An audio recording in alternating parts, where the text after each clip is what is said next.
My name is Gary Butterfield. My name is Cole Ross. And you're listening to Watch Out for Fireballs Dispatch, our monthly Q&A topics, listener response, game announcement extravaganza. We thank Gwen in there at the end. So we do. Fans of the thank. Stay till the end. Please do. It's the end of the month. Yeah. It's the end of the month. Wake up. Wake up. Wake up. Yeah. Bone Thugs and Harmony reference there. A little bit. My Uncle Charles. Yeah. Oh, y'all. I miss him. Fucking miss him. Every day I'm thinking about him. Oh, gosh. Yeah. So we're doing something slightly different this time. We ask you questions. Who do you think you fucking are? No. We're starting. We do these in a certain order. And then because we run out of time, we don't do a classification of question we get very often. So we're doing them in reverse order now. Mm-hmm. And Gary, I'm realizing that this is more of a media question here. So if you want to move, up, you can. We don't do a lot of media questions either. Okay, just I'll just do this one. Let's get started here. It's a mix. It's a wintry mix. It's a wintry mix. Yeah. So Drew on Rival says, hope the convention was a blast. I wanted to attend, but the event was running concurrently with my cousin's wedding. I flew to California to spend time with my family I haven't seen in roughly 2 decades, including my aunt, who last saw my mother before my parents immigrated to California. Will there be future convention appearances? Also, while I was in Cali, I started my Venture Brothers journey. How would you pitch the show to a friend? Yeah. So there's a little bit of a show question in there. So... So first off, thank you everybody who came out to Milwaukee. It was a lot of fun. And damn all of you who had family commitments. I won't name names. Yeah. But if you're going to a wedding in California. Yeah. And if you had to stay in the path of totality for that eclipse. Oh my God. Yeah, once in a lifetime experience. Get your priorities straight, people. Yeah. No. Just kidding. Yeah. I mean, other convention appearances as people accept us. Yes. Yeah. Yes. I will. Here's this little secret that other podcasters won't tell you. Convention communication is really frustrating. It's a very busy event, so I understand. I have a lot of sympathy for people doing it, but the nature of me and Cole and the nature of our jobs means that we like to plan for this kind of thing fairly far in advance, because if we take off work, nobody does our work for us. Right. We have to do all of our work in advance and our way back. We both also have anxieties around travel, and the logistics of it. You have to book hotels and things for these things in advance. Yes. My communication with various conventions around has been a lot of, we announce our lineup like 4 weeks before it starts, which is really difficult. Yeah. We can put in a pitch, but we don't know until very late. Yeah. And that's just really hard to work around. So the answer is unequivocally yes. Yeah. We will do more of these. I'll go back to Milwaukee every year if they'll have us. Yeah. I find that really fun. That one. And we put in for Portland this year. But in terms of other ones, we want to do it. It's just a pain. And I'm not trying to sound like a baby. Like I can just grow up and do it. And I do. I just want everyone to know that it kind of sucks. Yeah. I just want to be congratulated for it. Is this something that can be respected in some way? I don't know. But just letting everyone know, it's not as easy as just being like, yeah, we'll do it. Right. We're not such a big name that we can throw our weight around. Yeah. Like that. We kind of have to hustle and sell ourselves for it. And happy to do that. We have impressive stats that we can show people, but it doesn't always work. Yeah. It just works out. Like if you think, I'm going to go to MagFest, you buy your tickets or whatever in July and book your room. There you go. Yes. And if you want to perform at MagFest, if you do, it's like, hey, do you want to search for travel accommodations over the end of Christmas? It's you put in your travel accommodations in July, but you don't get to know if you're actually doing the festival until like Christmas. Yeah. Right. So like for us, that's really difficult, not only because, we have stuff we do on Christmas where people as well, but we want to be able to promote it and have people there. And we want to, I'd love to go to MagFest just as a fan. Yeah. But it's a totally different thing, right? Like if we put in the budget to do it as a panel and then we don't get picked up for the panel, but we both just have tickets to the show, like we could go, but that's just, an unplanned vacation that, again, nobody does our jobs and we're not doing our jobs. Right. So it's complicated. I'm not saying this to smack any hands or anything like that. No. It's just something that's been in my head because I got a frustrating email from another one of these conventions this morning. And it was just, hey, come on in. And I'm like, I emailed you like a month ago to ask if we could do this in advance, or to like see when you do this. And you were kind of hostile. And I understand because you were busy. Yeah. Anyway, I'm not going to name those people, but it was frustrating. Yeah. So. Back and forth in those events, it's oftentimes a lot of people just doing it for the love of the game. And and it's easy to get over your head like that. They're perfectly, competent and nice people. It's just, it's a lot. It's a big thing. Totally. Yeah. It's hard. And again, we're not huge names. Yeah. So we can't just be like, you'd be lucky to have us. We're the peanut butter gamer. We're YouTube's own. I don't know. I still don't believe that peanut butter gamer's a real thing. Yeah, I know. It seems fake. Yeah. And then how would you pitch the Venture Brothers to a friend, Cole? I would pitch it as an extremely cynical, humorous satire of pulp fiction, pulp sci-fi, pulp adventure stuff.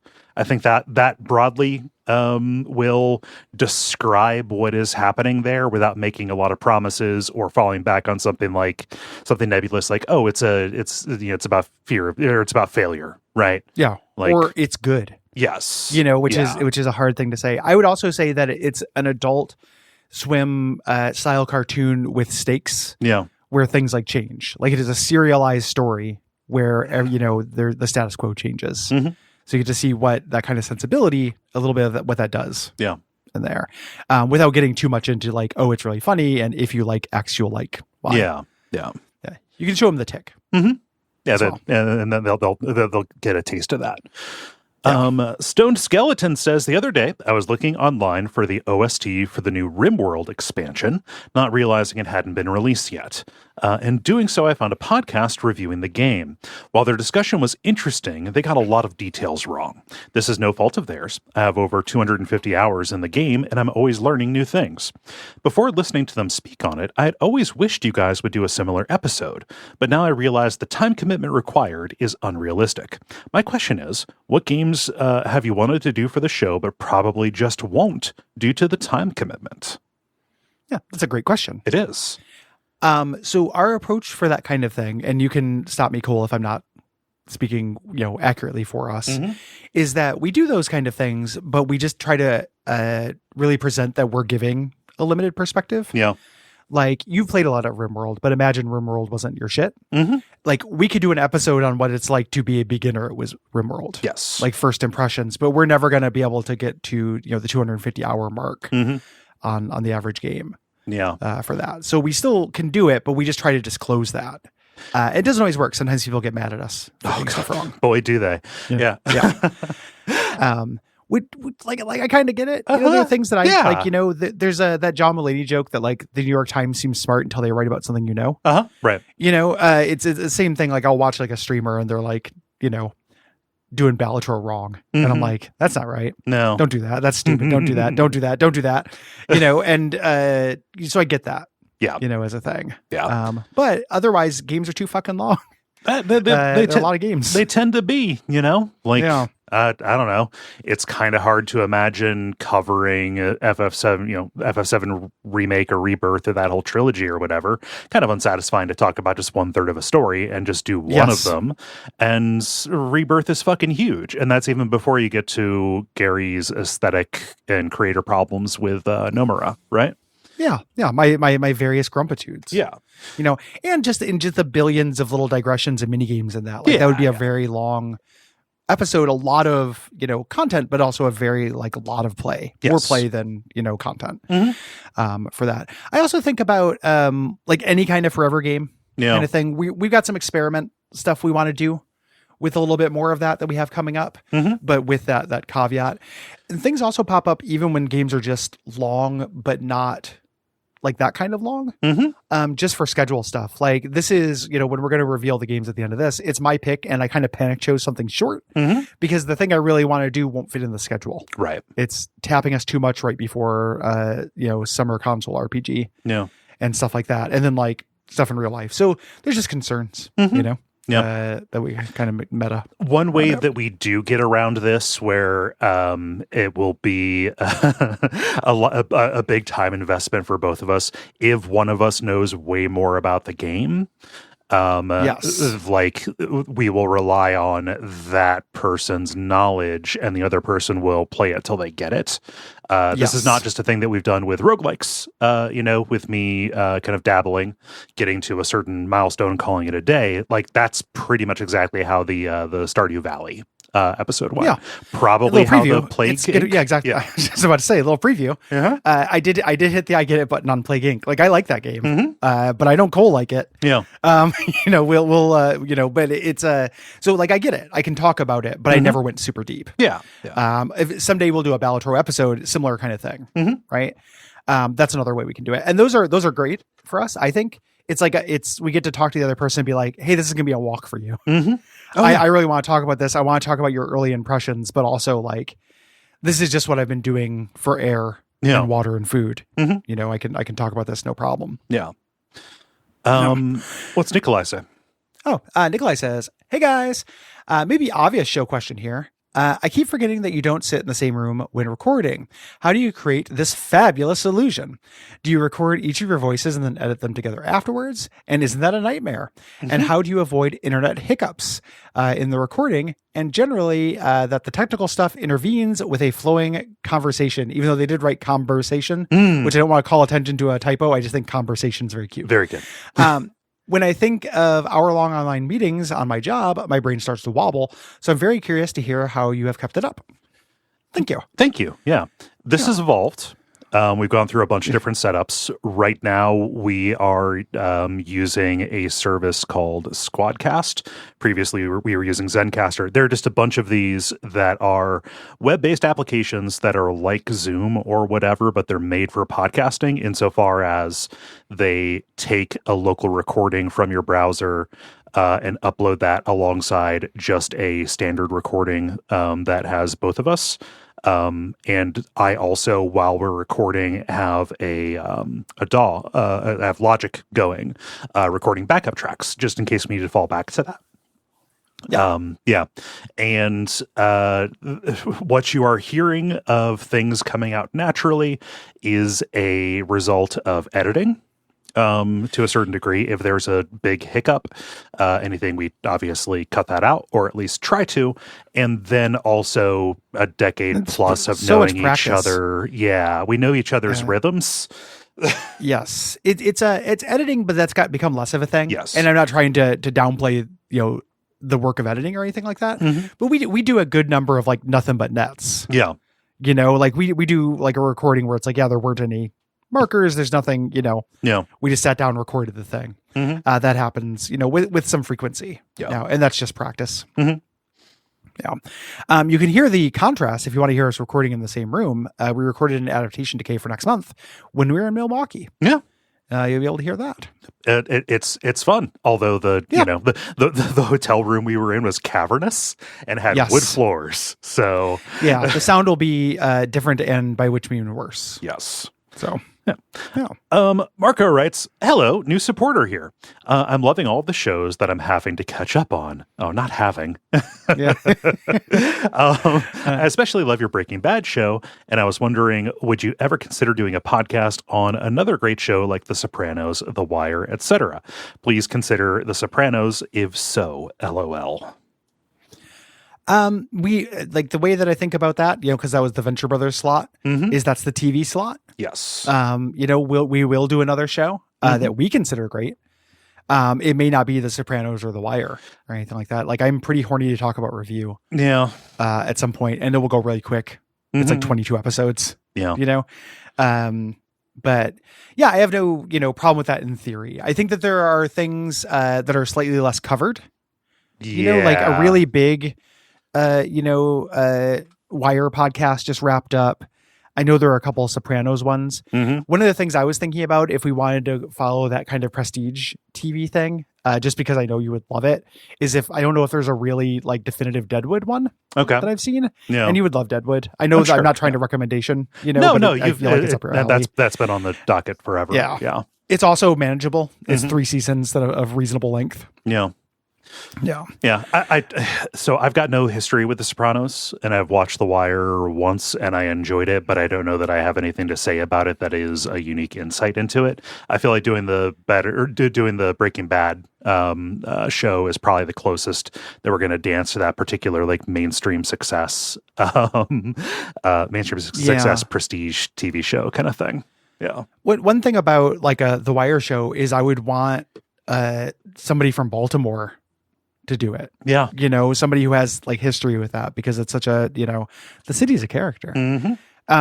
And the, and that's so much about like Black experience specifically in Baltimore, even though I know David Simon's not Black, et cetera, like get your discourse and out. But like, I would want to hear different perspectives than ours, I feel like. Yeah. Even though I love The Wire. Mm-hmm.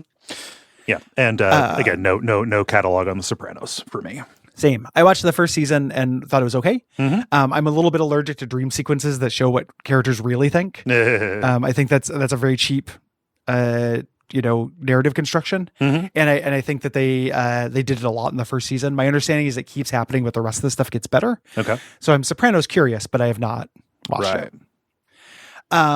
Retro says, do you ever listen to old episodes? I've recently revisited the Tomb Raider episode of WoF from Whelp 7 years ago due to the remaster. I cringe at mere Facebook post I made a decade ago, so would find it torturous to hear in-depth hours analysis for a more immature version of myself. Time, yo. Those aren't for me. Those aren't for us. Yeah. I don't listen. I don't have time. Yeah. To listen back to stuff like that, and I'd probably have bad feelings at some point. So yeah, just no time. Yep. No time, and really no interest. Same. Like, it'd probably be, it feels a little damned if you do, damned if you don't. Like if I was embarrassed about what I thought, that'd feel bad. Mm-hmm. But what if I wasn't? I was like, man, I used to be really good. Where'd this guy go? This is what desperately unhappy and hungry for success Gary sounded like. He just wanted it more. What is this content Gary bullshit that's in the new episodes?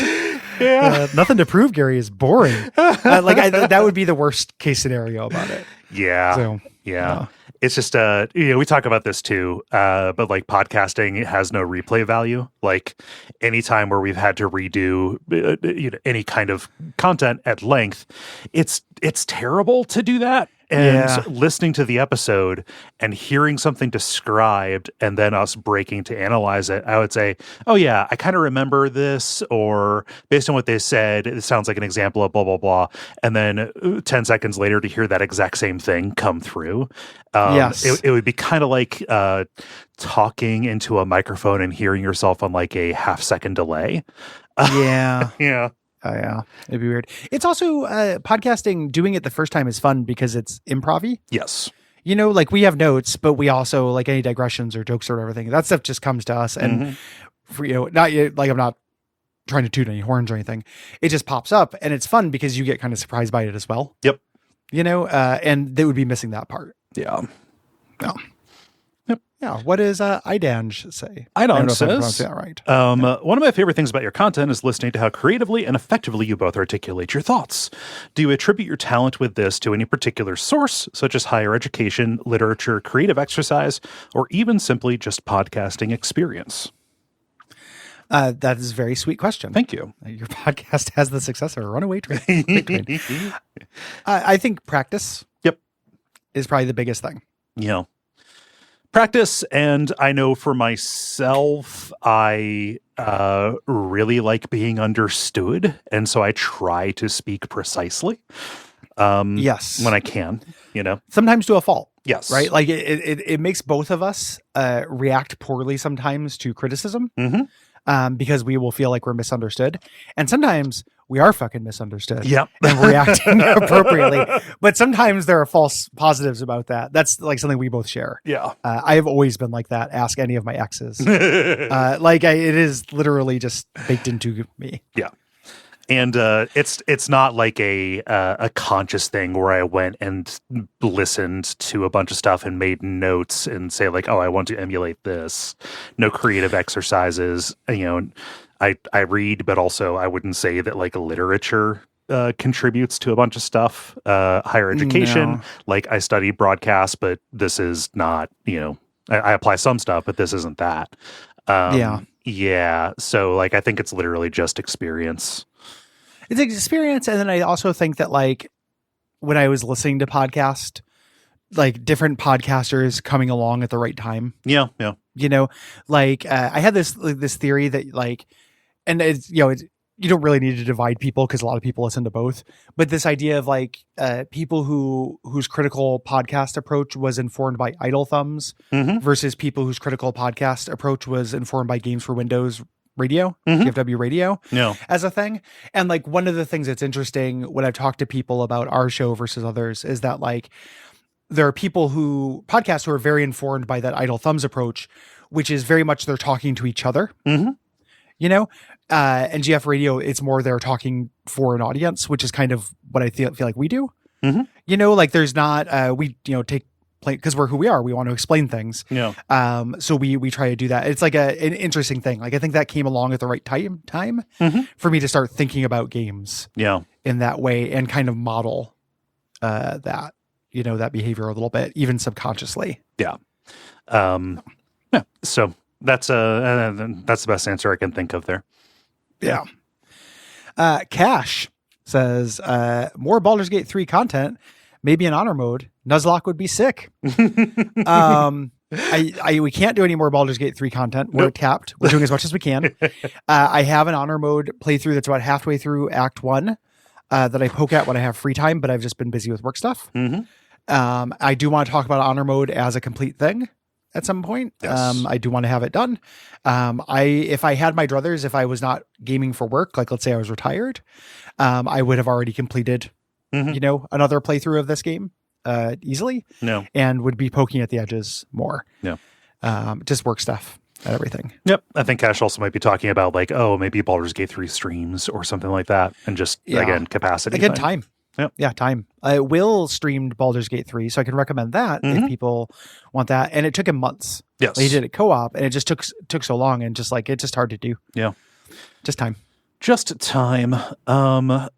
Retro writes, in the green room for WAF, it's obvious that you show your cards with each other on how much you enjoyed a game because you share your thoughts at the start of each episode and already know each other's opinion.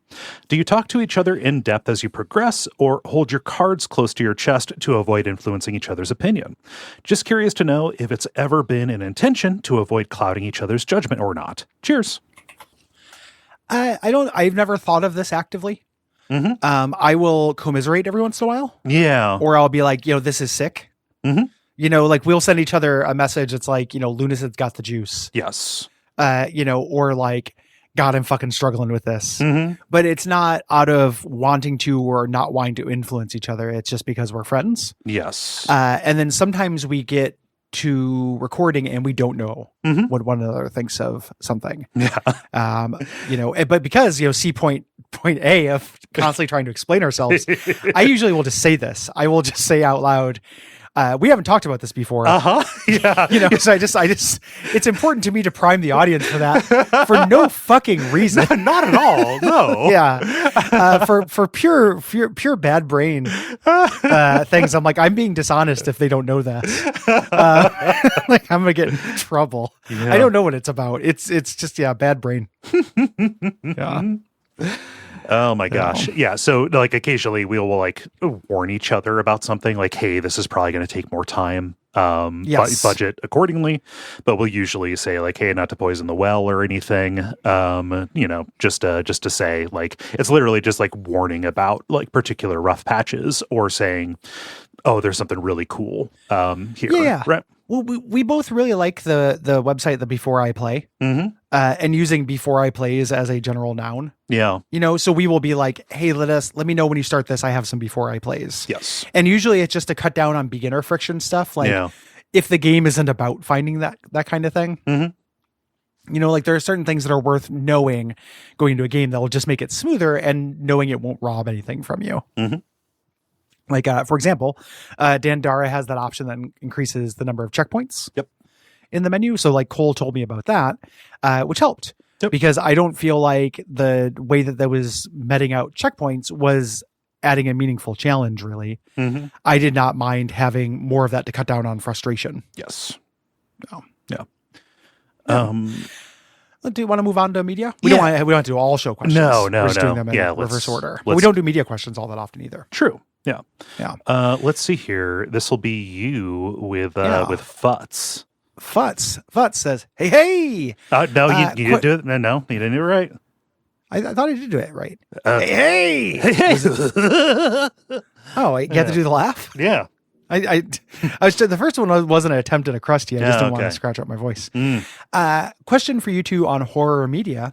If you sat down and created a horror thing to perfectly suit your specific taste, how often would your fucked up dude/dudette show up on screen?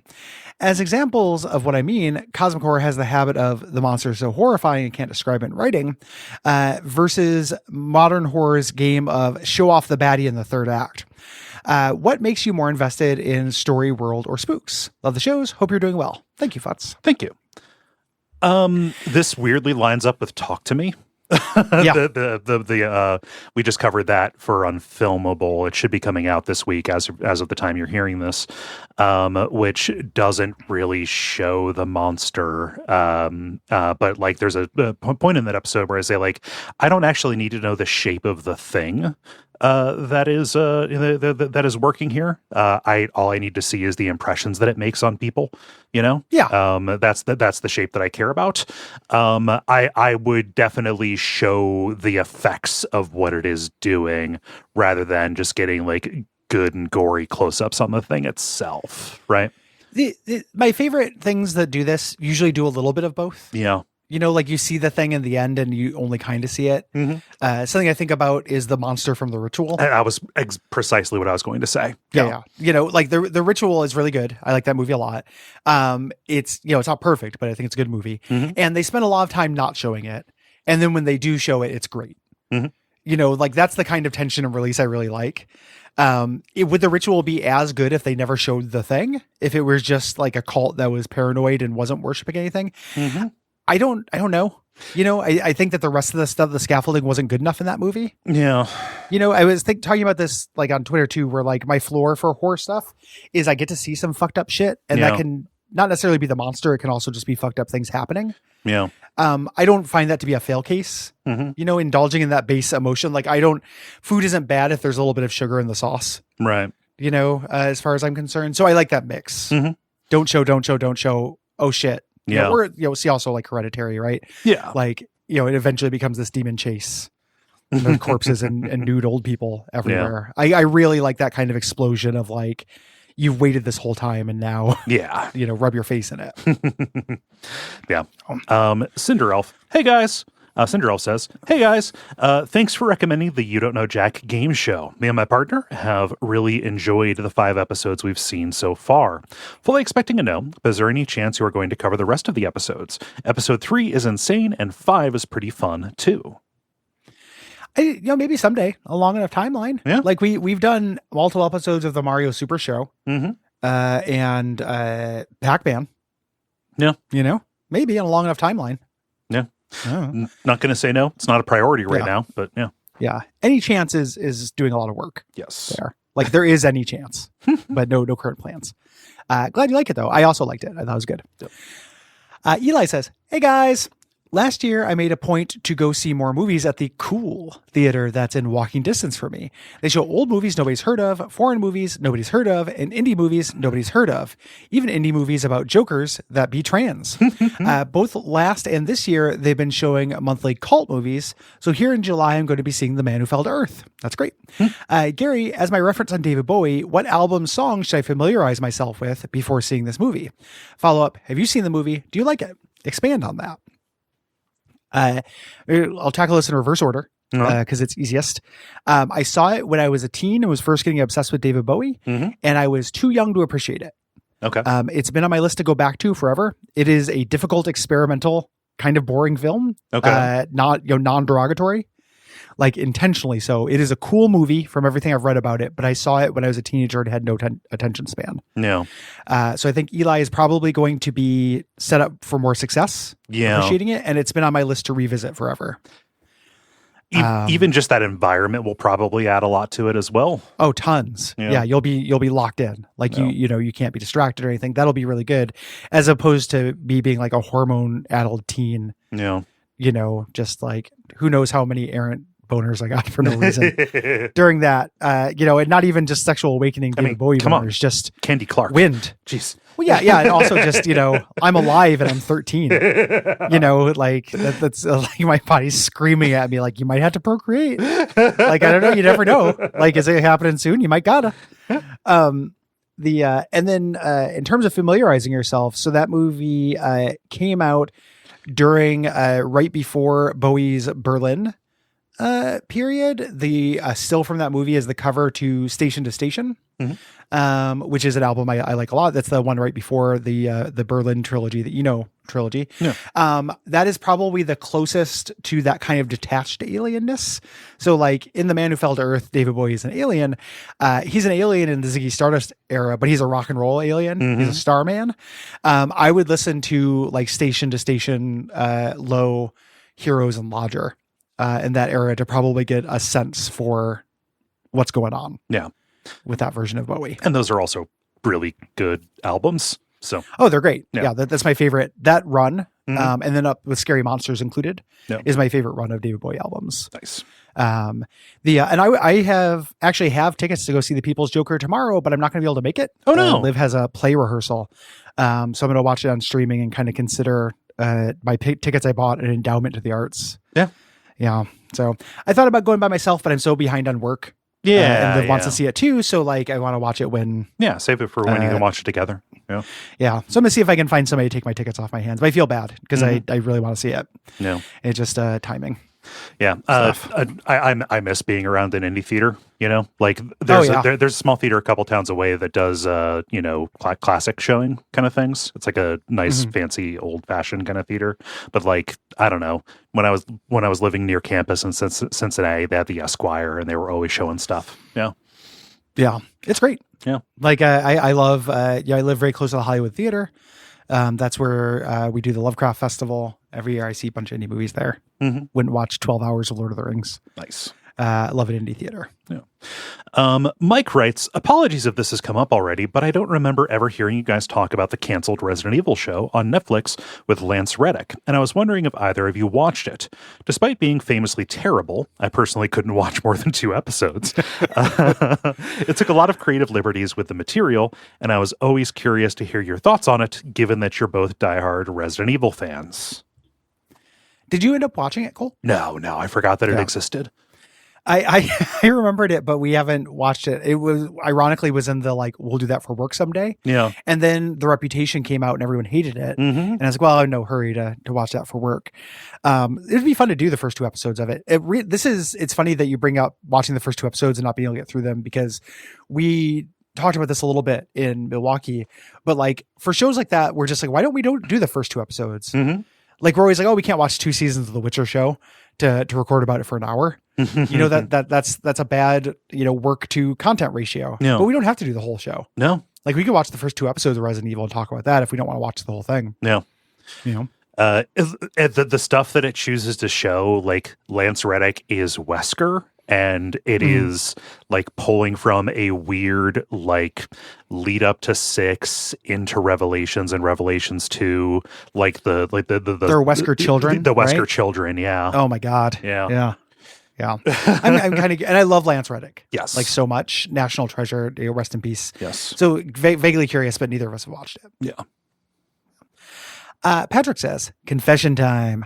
Duckfeed podcast are the only podcasts I listen to. It's true. I tried multiple times to get into others and almost never made it past a couple of episodes. My latest attempts is to try audiobooks instead. We'll see how that goes. They're nothing in comparison to this podcast. Audiobooks generally. My question for you both is, how do you find new podcasts, especially about non-gaming stuff? Also, could you do me a favor and recommend me one podcast each? All topics welcome, please, and thank you. Yeah. Thank you very much. Kind words. Thank you. Yeah. The way I find the way that I accumulate podcasts is almost always by personnel, because nobody just has one podcast. Oftentimes I will find out about something because somebody guests on a thing and say like, oh, like they're from this show. I liked their vibe. I'm going to go check them out. And then that's how I've accumulated stuff.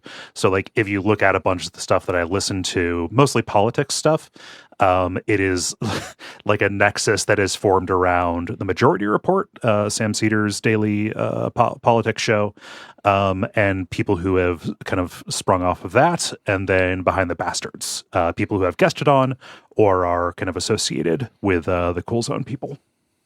Yeah. Yeah. Yeah. Do you have a recommendation? Knowledge Fight, always Knowledge Fight, podcast about Alex Jones and InfoWars. Yep. No, I don't listen to as many podcasts as I used to. Mm-hmm. I used to listen to a lot more. Now I just do it when I'm like cleaning, but I'll also like listen to YouTubes or music and stuff. So I don't really get into new podcast. I haven't for a long time. I think the last new podcast I got into was Behind the Bastards. Mm-hmm.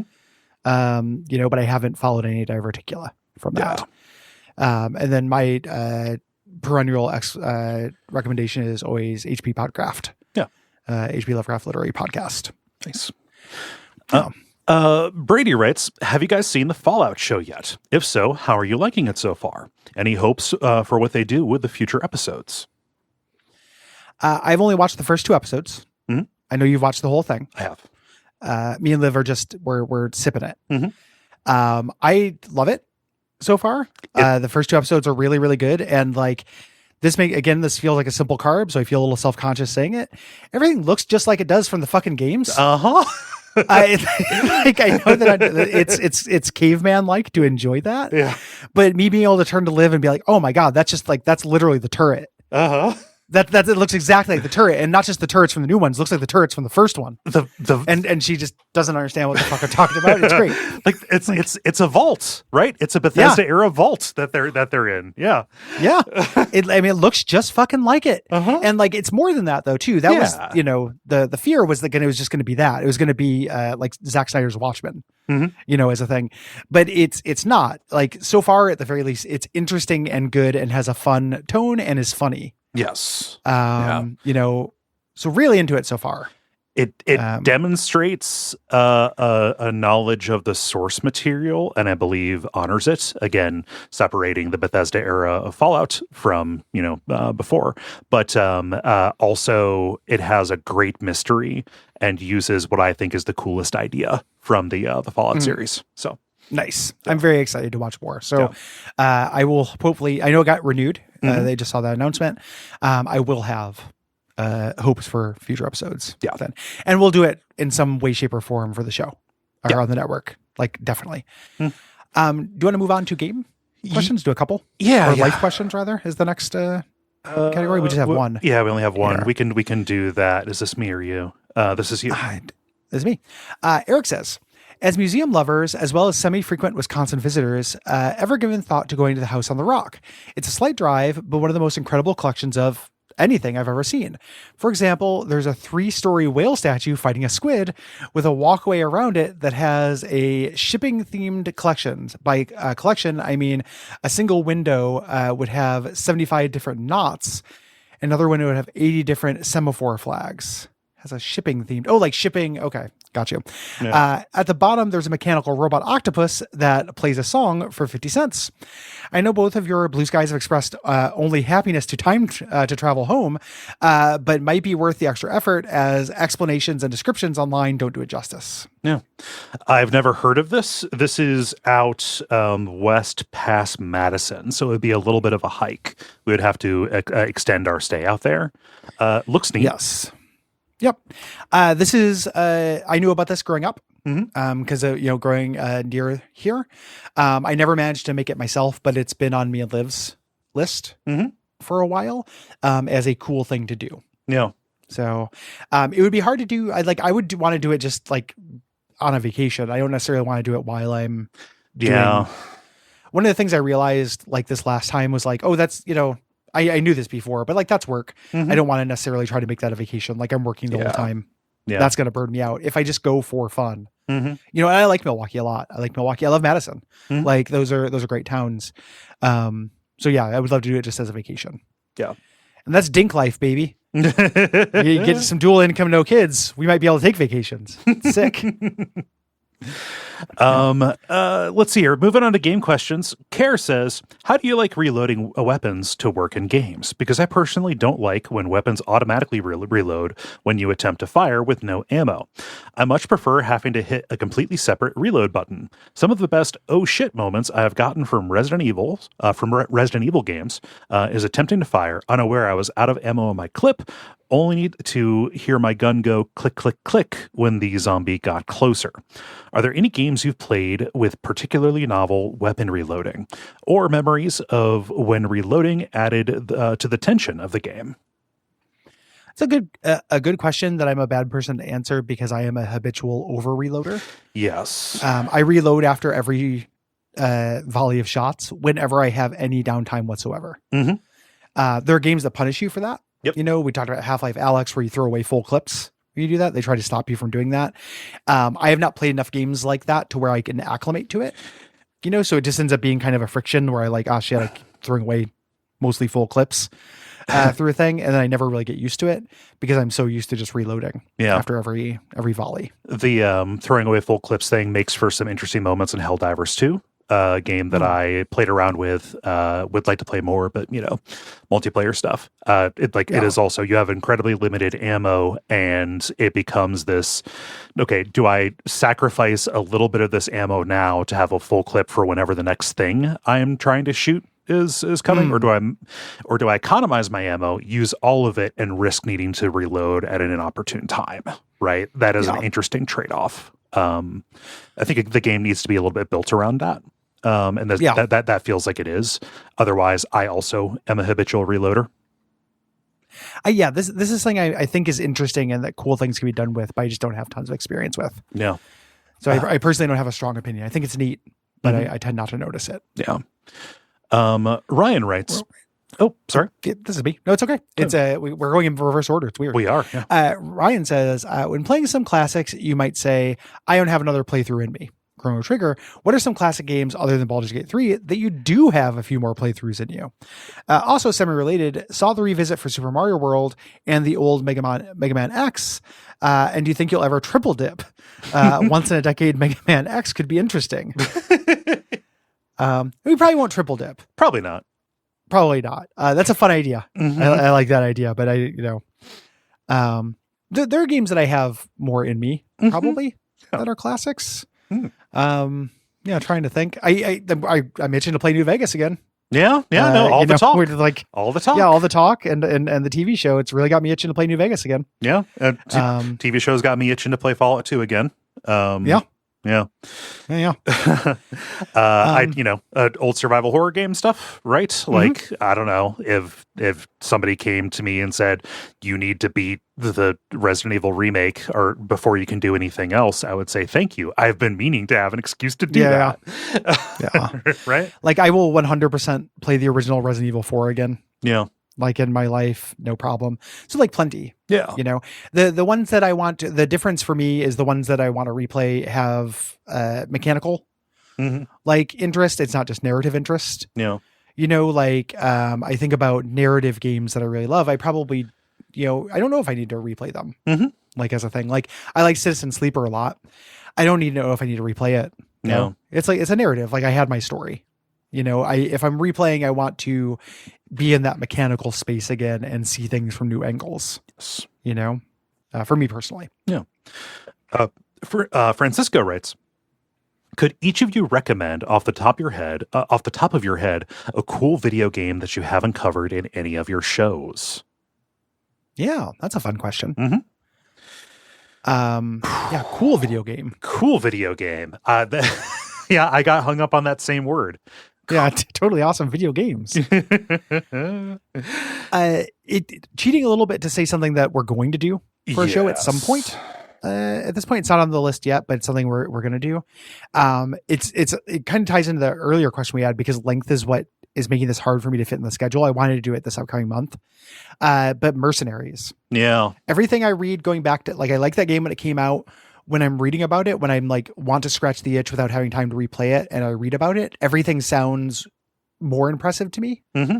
Now, like the idea that you are just given a bunch of targets and stuck in a world, as opposed to being railroaded at all through that, and just given, a bunch of toys, for this, like, you have to take down this building, you might be out of your airstrikes. How do you figure out what to do next? Well, you put a bunch of explosives in a car and drive it in as a car bomb. Yeah. Like that kind of emergent problem solving with just a whole bunch of different targets like that is something that has aged like wine to me as an idea. And it was the earliest time I saw it, so yeah, Mercenaries, but that will show up on here someday. Yeah. Something else that'll probably show up, Satisfactory. Love that game. Sure. Extremely fun to explore that planet. Very fun to build, to build your factories, solve problems related to, space and resources, things like that. Yeah. And main reason is just time. Yeah. Yeah. Time. Steven says, weird question. I have been an Xbox user for over 10 years and have been thinking about switching to PC. The only thing is we don't really have room for a PC to have its own setup. Would it be crazy idea to have a PC as an Xbox replacement in your living room? How would you go about doing this? That's not crazy. People do that. In terms of how to do it, I don't know. Yeah. That's a Nick question. You can hook up a PC to a TV and use it as a monitor. I know that. Yeah. In terms of, I'm sure you can just get a wireless keyboard, so you can use the keyboard from your couch, change the resolution so you can see it. Like, you just fiddle with settings. Yeah. It would be my understanding. It's not crazy. People do that. Yes. It would be difficult to play older games that way, that don't have things like interface scaling, things like that. But if you want to play relatively new stuff that can launch cleanly in Steam Big Picture mode, your PC can totally act like it is just a console. And they do sell like combination wireless keyboards that are combination keyboard and like touchpad kind of things. Those have been out for a while. There are ones that are made to like fit on your lap, or you can get a little like lap table, something there. This is totally feasible. There's probably never been a better time to try and do something like this. Yeah. And you would, just so you know, like, you wouldn't be getting all that old stuff. You would be getting all of the non-Xbox stuff, so you get to play Spider-Man and stuff on your PC. So it's probably worth doing. Yeah. Let's hear. Matt writes, video game genres have silly names. I detest the term Souls-like. This doesn't describe anything about what kind of game it is. If I was talking to someone off the street and said Souls-like, that would not describe the genre at all. Soul? What, like, it's religious? It's got a lot of saxophone?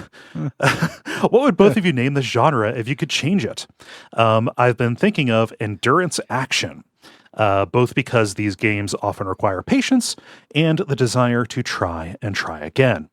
But also you have limited actions in a fight because of some kind of endurance meter, unlike other action games like Devil May Cry. Thoughts? It's as good as anything for a name for it. Like, I don't know if my opinion has changed on genre names and stuff, but at some point, and I'm not saying this is not bad mouthing Matt at all. At some point I got very exhausted by genre stuff. Yeah. Like, along my crusade against hot dog sandwiching. Yeah. Like, it feels like a way sometimes to me, and Matt's not doing this, but in conversations about a Souls-like thing, I've seen before, and this will happen on the Slack or something like that. Somebody will talk about a game and they'll describe it as a Souls-like, then go on to describe the game. And then somebody pops in to be like, well, it's not really a Souls-like. Yeah. And then it derails the person talking about the actual thing that it is by getting caught up on what to call it.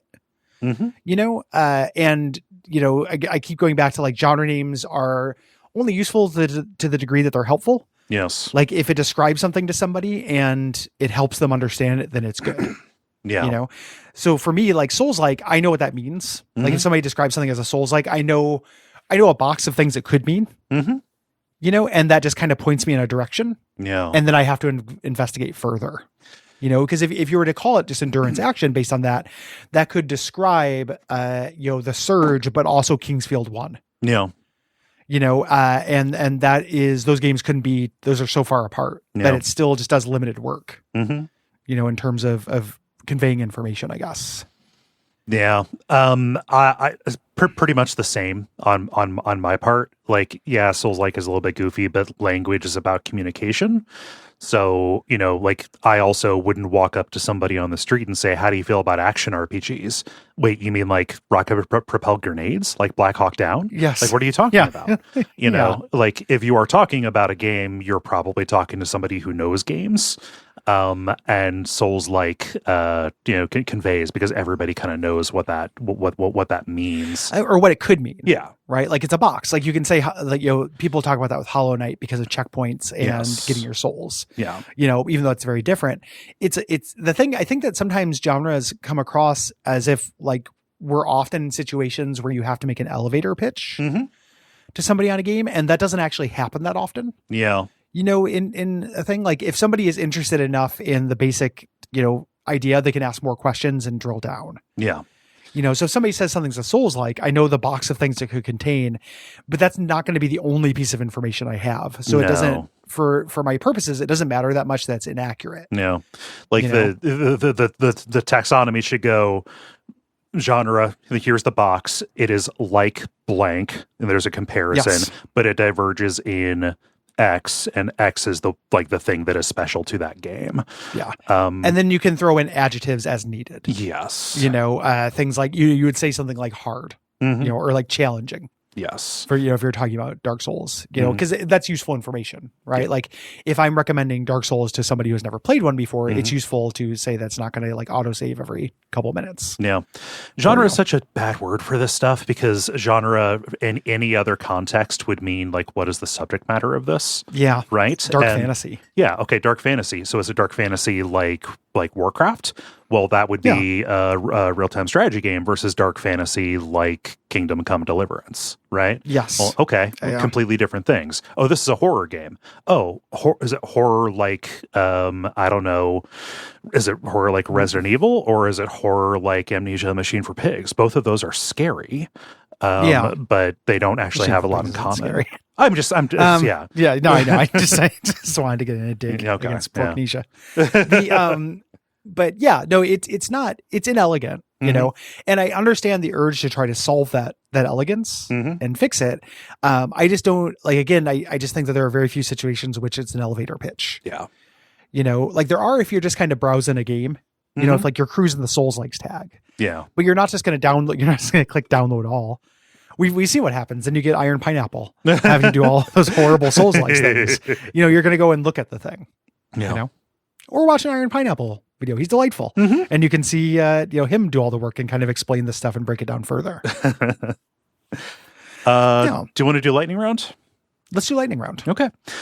Matthew writes, bad news, the gates are open. Pick up your weapons and fight. What weapons are you picking? Oh no, not the gates. A can of pepper spray. Okay, yeah, that is a good one. Can of peppers, a gun. I don't know. Seems pretty good. Yeah. Guns seem pretty good. I don't need to kill any demons. Yeah, okay. Like no demons need to die just for invading my home or whatever. I'll just pepper spray them and leave. I feel like I could coerce the demons into doing what I needed them to do if I had a gun. Possibly. Even though I think I would use my words in the marketplace of ideas. Okay, all right. To prove that my ideas to the demons are better. Yeah. A gun seems pretty good. Why can't you simply talk to the monsters? Eric says, if either of you had to break bad in order to make a large sum of money quickly, what would your version of cooking be? And who would your Jesse Pinkman be? This is a trap. This is Yeah. No. Okay. Hey, Gary. Which one Okay, of us Fed. is Jesse Pinkman? yeah. I'm like, okay, pig. Okay, Fed. I mean, the version of this, just the siren song of the right word grifts. Sure. The doing the like why I left the left thing. Sure. I would not be able to live with myself. It would be a It would be hollow so and terrible hard, existence. and you'd have to hang out with such horrible people. Yeah. Like, can you imagine? Like, you're just like hanging out with Laura Loomer. Oh fuck, man. You know, you're just like, hey, what's going on, Laura? And Laura's like, oh, all kinds of just nonsense. Yeah. Like it just that's it for you. Mm-hmm. I don't know, but I also am not equipped to do any other crime. Yeah, I don't know that's the what thing. crime would I do? Yeah. Yeah. Oh, I'm robbing banks all of a sudden. Yeah, I can't rob a bank. Too much cardio. So I don't know what my version of Breaking Bad would be. Mm-hmm. I'm not good at a lot of crimes. Yeah. I get the right word grift is doable. Yes. Like I wouldn't be able to live with myself, but I would have the ability to do it. Yes. So maybe that. And then my Jesse Pinkman would have to be somebody who's already in that world. Yeah. Who is kind of, but is slightly more, less cynical than I am. Maybe when InfoWars collapses, you can pick up Owen Schroyer on discount. Yeah. Get the non-union equivalent of Owen Schroyer. Yeah. Jason says, over the years, WAF has coined a lexicon of words we now find essential for life as gamer Americans, capital G, capital A. That said, when I'm not petitioning Congress to replace feet with tombo widths as the default unit of measurements, I'm wondering out loud to myself in public, what's a frame jab? Hey Gary, what's a frame jab? There's a great answer for this. This is being asked like it's an absurd question, but it's not absurd at all.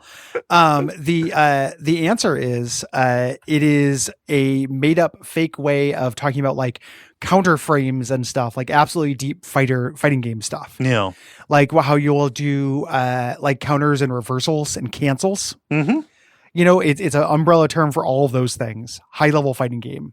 Yeah, Street Fighter 3 Alpha shit. Yes. Like the things that fighting games turn into in the Street Fighter 2 to Street Fighter 3 Alpha membrane. Yeah. There. That's a frame jab. Yes.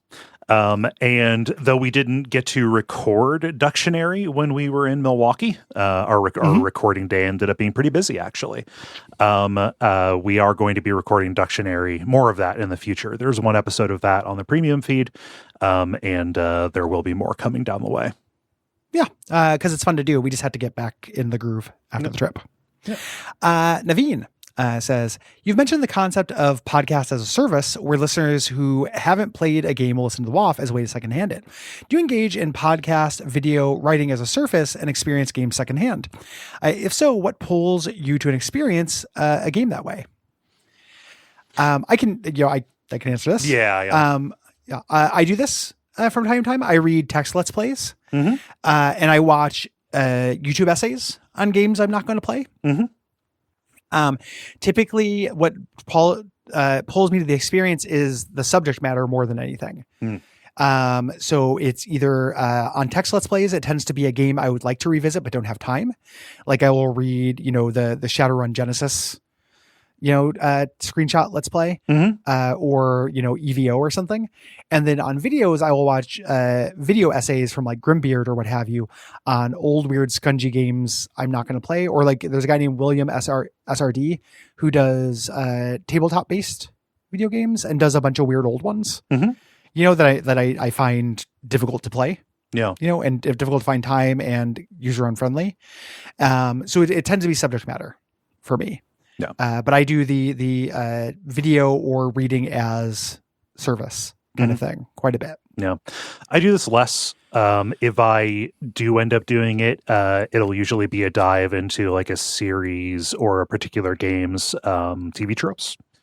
Just to get like a high level view of what kind of spaces it's playing in. Yeah.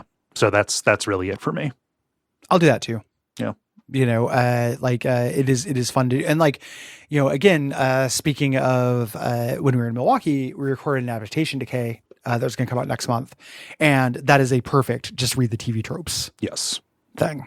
Although I tried doing that, and it's so exhausting, Gary. It is, but it's kind of sublimely, it's kind of Cenobite exhausting. Yeah. Okay. Like there's a sublime eye rollingness to it. I found. Like I read a bunch of it on the waiting in the airport. Yeah. On the way back, I was just like, oh, this is fucking stupid. You get into like the different generations of Yes. Foxy or whatever, and this we one did has Five Nights at criminals. Freddy. Yes. Yeah. We haven't announced it yet, but that's the adaptation to K for next month. Yeah. So we watched that movie and we recorded about it, and it's real silly. Let's do our topic. Let's do this episode. Yeah, Gary, what's our topic?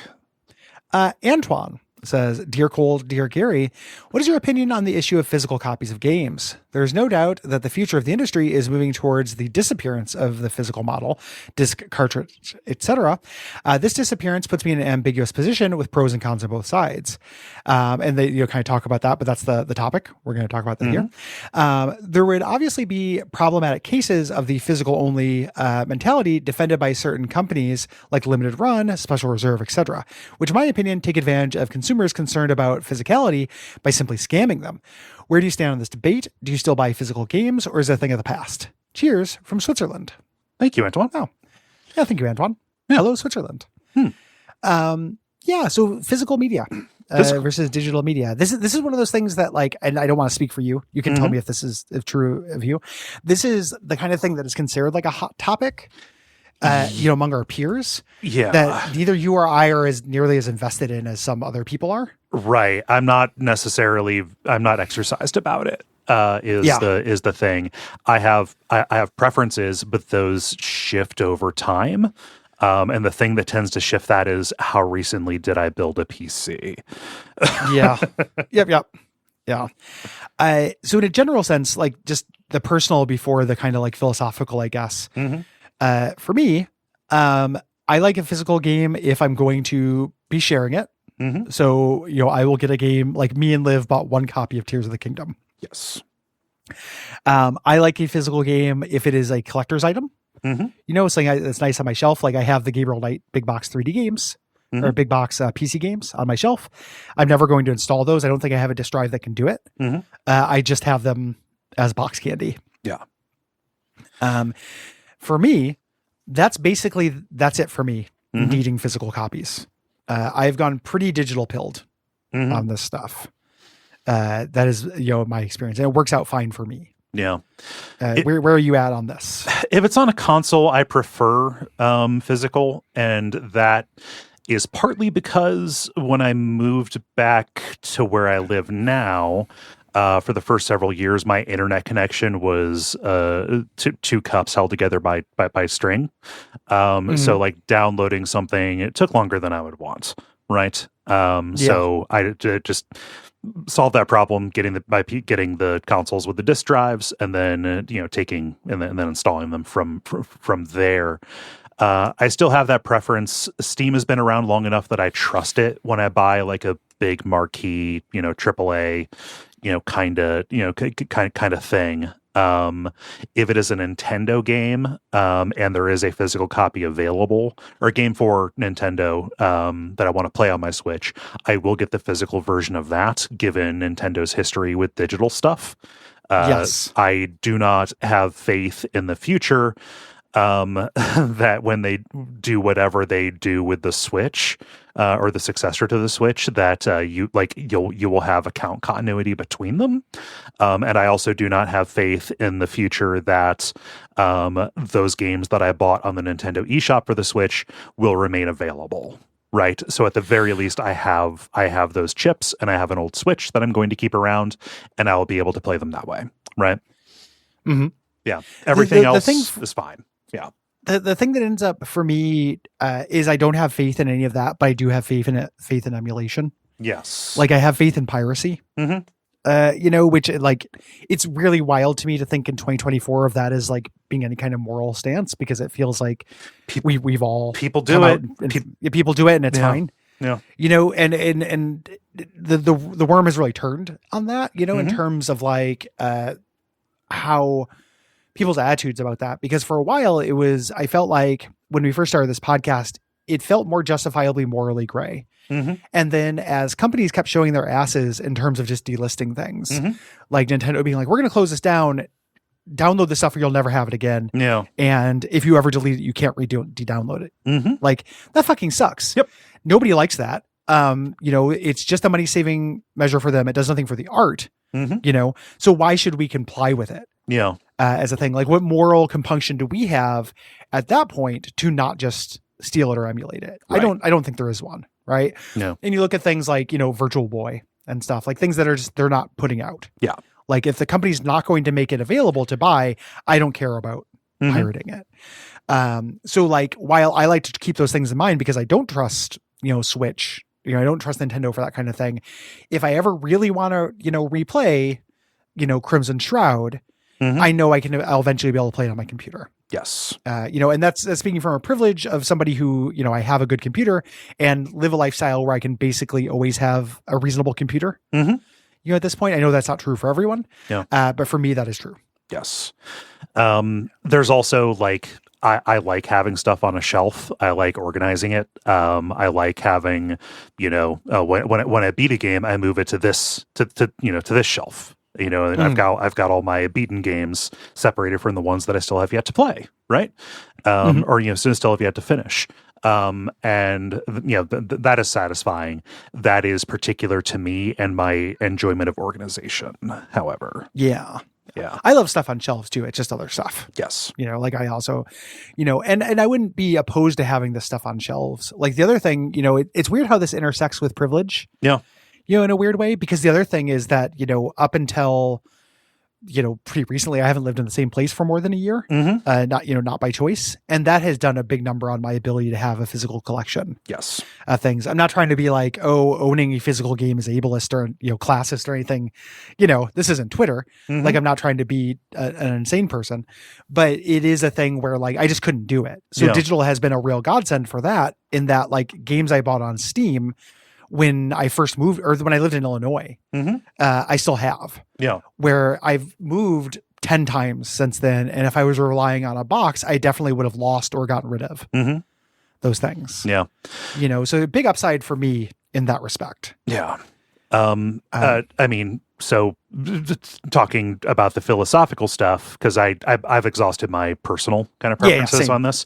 Like, an unalloyed good of digital distribution is that it reduces the overhead necessary to distribute something. I do not believe that we have an indie scene without we do not have an indie scene with needing to pay licensing rights to get something pressed onto a disc or flashed onto a cartridge, right? Yes. Yeah. I agree with that 100%. I think I disagree with the question asker about the idea that like limited run taking advantage, of people who have this mentality. I think that it's just people who have this mentality are grateful to have the option. Yeah. And those are really small, press runs. Like, they're expensive. To do these limited runs, and they do eventually become collector's items, but that's something where I put the responsibility on the consumer. In that case, like, if you have to have every, limited run Switch game and like you didn't get in on Mutant Muds, when it came out, and now you're at, the Babbages too, and there's Mutant Muds and it's like $60 and you don't want to buy it, like, just don't, that's on you. You could have got it. If you're that kind of collector, you can get them when they come out. Yeah. And those tend to come with physical doodads. I think of those kind of things more like the my Gabriel Knight big box PCs on the shelf. I have this because I'm a fan, and having physical artifacts of it brings me joy above and beyond. Like, any of those that I looked at, the actual game and the case was the least appealing thing about it to me. Yes. Like, any of those, I'm going to say any of those are a luxury. Video games are a luxury in general, but like above and beyond, right? When it comes to those luxury limited, luxury plus. It gets up into like Veblen goods kind of deals. Yeah. Yes. Yeah. Very much so. Yeah. So I think that at that point, people buy what they want to buy. It can be a bummer. When something comes out and it's a limited edition and you do miss it for legitimate reasons, and then it's stupid expensive, things being out of print like that are obnoxious. Yeah. I don't like the feeling of that, but I'd rather have the option, and the other last little bit about physical things that I think is in favor of it is that it's the second half of the coin that, gaming is a luxury, but also on the other hand, we talked about this for a long time. Like if you play your cards right, gaming is essentially free. Yes. Yeah. You wait for sales and you will get the greatest games of all times for pennies, digitally. And then, physical media means like right now, it goes through cycles, but right now you go to thrift stores and get absolutely bangers on the Wii for cheap. Yes. Like that is the current generation that is now ultra cheap. And me and my wife, we go to antique malls and thrift stores and stuff, and we will come home with a couple Wii games for like $2 or $3 a piece that are like good Wii games, that I just want to revisit. Yeah. That happens regularly now. So like it can be a very democratizing. Yeah. Both sides of it can be very democratizing. It just depends on timing. Yeah. That's about what I got on this. We chose an easy one because we want to do more questions. Yes. Yeah. Do you want to move over to game responses? I certainly do. Tell us what Andrew says about Dandara. About Dandara, Andrew says, I pretty much agree with y'all's assessment of Dandara, i.e. that it's not great, but would be so much better as a boss rush, though I have the additional valor of having made the mistake of playing all the way up to and not beating the, admittedly very cool-looking, smash your head against the wall, quote, true final boss. I think the thing that really exemplifies my issue is after dying on the same enemy-filled room too many times, the game suggested I lower the difficulty. Sure, I thought, I'm not trying to impress anyone. When I went to do so, I saw that there was one option which said it wasn't recommended because it would mess up the intended experience, and another, adding more checkpoints, which by implication wouldn't mess with the intended experience. Then why weren't those checkpoints already there? Anyway, I turned them on, only to find that there weren't any between the campfire and the room I was getting killed on. Cool. I think the best way to experience the game would be as a YouTube video titled Dandara, all bosses, including Trials of Fear. Yeah, that video definitely exists. I watched that to refresh my memory. Yeah. For this. Yeah, you generally agreed. Dandara was a great example to me of a game that did not benefit from its challenge being like, it almost needed to be more like Celeste or something. Like each room is an individual challenge and you get through it. And then you are, that's atomic and you're done with it. That's the that's the option that you click. Like when you die, you just respawn at the where you came into the room. Yeah. Yeah. I like that better. I don't, I'm generally, it's a hard sell for me, the cumulative difficulty like that. Like, you have to get through this whole gauntlet. Yeah. Of things. That doesn't always work on me. And it definitely doesn't work in Dandara, which I felt like was not mechanically like interesting or, rigorous enough. Yeah. Tight enough to make that feel good for me. Yep. So, aged badly, for me, like I'm probably never going to think about that game again. Probably. Moving on though, I don't want to hurt anyone's feelings because this is the person who sponsored it. Micah says, after sponsoring the Dandara episode, I realized I had never spent so much money on a game before. When I asked myself why this game, Alanis Morissette had my answer. Please have Gary sing this in an Alanis voice. I couldn't help it. That was more of a Dave Matthews. It's also a little bit of a Jewel. Okay, yeah. Sponsoring this episode was something I had to do once Souls Likes came to WoW. I know you might find the game annoying, but I decided to put you through it anyway. Why am I such a cruel god? The answer is that Duckfeed people are my Dark Souls people, and that Dandara gave me Dark Souls feelings before I knew what that was. The feeling of making an assault on a place where all of your landings are desperate adventures. The timey-wimey, dreamlike feeling of the world. But it's not just the feel of the world. When I retire, I'm going to become a Dandara speedrunner. I heart that movement so much. The positioning dance that you do in combat, the snappy zipping you do when avoiding combat, it makes my brain very happy. In conclusion, everything you said in the episode is correct. My fellow WAF listeners just need to remember this. When Gary and Cole said something made the game worse, what they meant was it made the game awesome. Love y'all almost as much as I love Dandara. Thank you for humoring me. And thanks, Gwen, for including some great snippets in the soundtrack. Yeah. Thank you, Micah. And thank you for having a good sense of humor about us not liking the game you sponsored. Yeah. It is obviously not personal, and I would never take that experience away from you. No. Even if I could. I'm very happy that you had that experience. Yeah. I'm super happy that you have Dandara in your life to scratch that particular itch. Yeah. Yeah. And it's just like, games obviously super subjective. Like other things give, me that. Like there's always been that thing that you have to look inwards when somebody says they had an experience with a game. And if you're just like, I had a totally different experience, just be like, oh, I got that from something different though. Yeah. That they probably didn't get this from. It's beautiful. It's a big tapestry. There are as many unique people as there are, snowflakes. It's great. It's great. There's a postscript. P.S. When Cole said the soundtrack was good, I thought he meant it's the psychedelic jazz backdrop for a 70s noir film set in neon-soaked Arkham, Massachusetts, and thus is a transcendental masterpiece. Also, the DLC added in a reorient the map button so you can make it face the same way as your character. They just didn't make the button prompt obvious enough in the map screen. They didn't. Yeah, that's true. I didn't see that.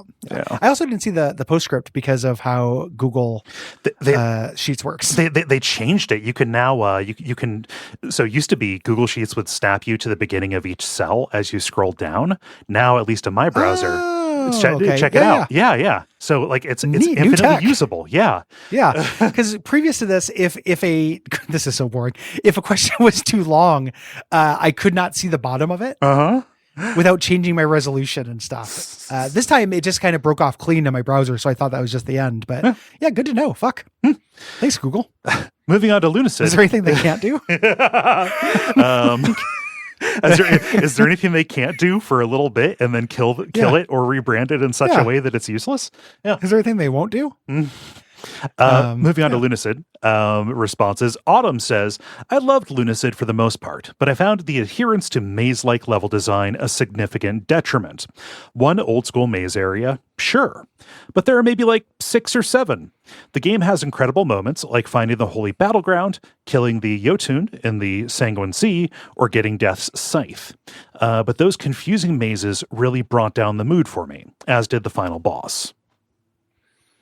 Yeah, for me, half agreed. Like, I don't like the final boss of this game, but the mazes to me felt like they sold the illusion of a maze without actually being too much of a maze. Yes. So they hit a sweet spot for me personally. Same. Different tolerances. Yeah, I get it for sure. Gordon says, I don't think I've played a game that caused me to feel such an intense feeling of calm as Lunacid. The sedate pace, the pleasant music, and the warm duvet of nostalgia have all combined to create this ultimate comfort game for me. I began to worry that I may be ignoring the game's flaws due to this. Was there actual artistry here, or was I just the perfect mark? Then I found the spell Lithomancy and read the description about how inanimate objects would be brought to life, but unable to comprehend existence, they would only scream. That'll do, game. That'll do. Yeah, that spell does a lot of heavy lifting for me. It's real great. I love that it was just suggested in a Discord as like a funny idea. And they're like, you know what? Like, credit where it's due. Got it in one. That does match what I'm trying to do. Let's add it. Let's get it. Yeah. Oh, God. Put it in. Ryan writes, I've never played a Kingsfield game, but was always interested, and I loved this game. And then they have some lightning round prompts, so we can do these in a row here. I used almost entirely ranged weapons. How much did I rob myself of the experience? Not much, I don't think. Not much at all. Yeah. Yeah. The melee combat is not super intense or anything. No. You hit and you back away. You took that away from yourself. That's fine. I know it's not apples to apples, but Lunacid or Grimrock 2? Grimrock 2. Fuck. Yeah, fuck, man. That's hard. That's really hard. They're both really good. Yeah. Grimrock 2 has more stuff going on. It's less vibes based. The puzzles in that are really good. Yeah. I think there's very similar levels to me. It's hard. Yeah, that's hard. I give it Porque no los dos, my friend. Grimrock 2 relies less on kind of a nostalgia for me. Like, it has its own kind of intrinsic appeal. Yeah. Whereas Lunacid is a masterful expression of something that I already value. That's true. Yeah. And also I would say Grimrock is a better example of fixing a thing. Right? Like, Grimrock is such a much better eye of the beholder. Yeah. Whereas Lunacid is about as good as Kingsfield 4. Yeah. A little bit worse. You know, it's not like it fixed an old genre. It was just nice to be reminded of an old genre. Yeah. Yeah. So I'd probably give it the edge, even though they're both great and you need to play them both. Yeah, like I fucking gushed over Lunacid. I said it was one of the best things I've played in a long time. But like Grimrock 2 is Grimrock 2. So yeah, Grimrock 2. Yeah, like depending on what day you ask me, that's in my like top 25, like my grid thing. Like I love Grimrock 2. I'm due for a replay of that as well. Gosh, that fucking island, man. It's a great island. Great island. I will never forget surfacing in the desert and just having thousands of mummies. Like just like, and how like the combat puzzle of like, what do I even do about the desert that is literally full of mummies? Each one an Egyptian king in their own right. Like, just very, very fun. Yeah. Great feeling. Finally, Gary liking the Big Blood Sea and his hate of mazes made me think of Borges's very short story, The Two Kings and Two Labyrinths, where a king number 1 escapes king number 2's devious maze, captures king 2, and then throws him in the middle of the desert and says, and they say, can Cole read this in his Halloween-ready voice? O King of time and substance and cipher of the century, in Babylonia didst thou attempt to make me lose my way in the labyrinth of brass with many stairways, doors, and walls. Now the powerful one has seen fit to allow me to show thee mine, which has no stairways to climb, nor walls to impede my passage. Nice. Yeah. Yeah, I'm unfamiliar with that short story. I really like the idea of the middle of a desert being a maze as being well. Its own maze. Yeah, it's really good. Yeah, that's great. There's like a big collection of Borges short stories that are all like, it's literally called Labyrinths, that is all shit like that. That he wrote. Yeah, it's a really good collection. Yeah. Nice. Yeah, I'll have to look that up. That's very cool. Yep. Not familiar with that one. Alex says, while finishing up some side quests for Lunacid, I was listening to a dispatch that I missed, and you were both talking about bad gaming habits. And at that moment, I looked at the clock, and it was 3:30 a.m., and I realized I had still been playing nonstop for several hours. Fucking oops. On to my actual response. I really enjoyed the immaculate vibes of the game. The developer really knew what they were going for in this regard. One aspect that helped in this was the text. Like the biomes the player explores, the text is eerie and rich in melancholic flavor. While this contributed greatly to the backstory and characters, I found it lacking in helping me figure out how to complete some quests.